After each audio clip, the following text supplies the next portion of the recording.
Welcome to great home makers. இன்றைக்கி ரொம்ப டேஸ்டியான கோங்குரா புளியோதரை தான் பார்க்க போகிறோம். பண்ணுறது வந்து ரொம்ப ஈஸி, குவிக்காக பண்ணிடலாம். இது ஒரு ஆப்டான டிஃபன் பாக்ஸ் ரெசிபிங்க. இது எப்படி பண்ணுறதுன்னு நம்ம இப்போ பார்க்கலாம். ஒரு கட்டு புளிச்சக்கீரை கோங்குரா, இதை வந்து நல்லா ஆஞ்சு வாஷ் பண்ணி எடுத்து வச்சுருக்கேன். ஒரு கடாயில் 1 டேபிள் ஸ்பூன் எண்ணெய் நல்லா காஞ்ச உடனே நம்ம ஆஞ்சு வச்ச கோங்குரா லீவ்ஸை போட்டு நல்லா வதக்கிக்க போகிறோம்.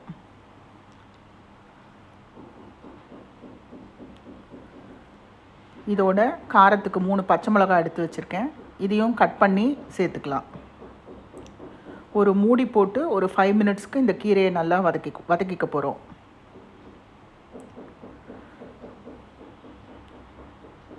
பாருங்கள், கீரை வந்து நல்லா வதங்கியாச்சு, சேர்ந்து வந்திருக்கு. இந்த ஸ்டேஜில் ஒரு சின்ன லெமன் சைஸ் புளியை வந்து ஊற வச்சுருக்கேன். இதை கரைச்சி புளி தண்ணியை வந்து நம்ம ஆட் பண்ணிக்கலாம். புளி தண்ணியை ஆட் பண்ணி இது ஒரு 2 நிமிஷம் குக் பண்ணிக்கலாம். எல்லாம் சேர்ந்து வந்தாச்சு. நல்லா ஆறினோன்னா இந்த மிக்சரை வந்து மிக்சியில் போட்டு நைஸ் பேஸ்ட்டாக அரைச்சிக்க போகிறோம். இதே கடாயில் நல்லெண்ணெய் 2 டேபிள் ஸ்பூன் நல்லெண்ணெய் ஆட் பண்ணிக்கிறேன்.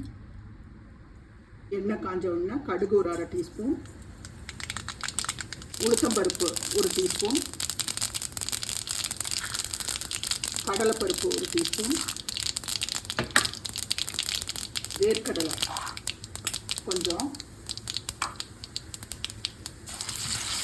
2 ரெட் சில்லிஸ் கட் பண்ணி போடுறேன், பெருங்காயம் ஒரு 1/2 டீஸ்பூன்,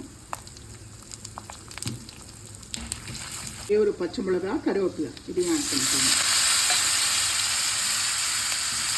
நம்ம இப்போ அரைச்சி வச்ச கோங்குரா விழுது, கோங்குரா பச்சை மிளகா புளி விழுதை வந்து ஆட் பண்ணிடலாம். எண்ணெயில் 1/2 டீஸ்பூன் மஞ்சள் பொடி. இப்போ இந்த ரைஸுக்கு தேவையான சால்ட் ஆட் பண்ணிடலாம்.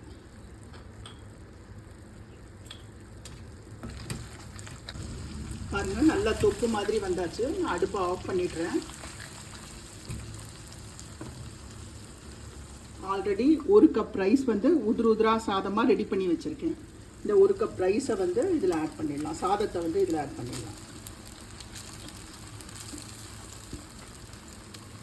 எல்லாத்தையும் சேர்த்து நல்லா மிக்ஸ் பண்ணிக்க போகிறோம். நல்லா மிக்ஸ் பண்ணியாச்சு. டேஸ்டியான கோங்குரா புளியோதரை ரெடி.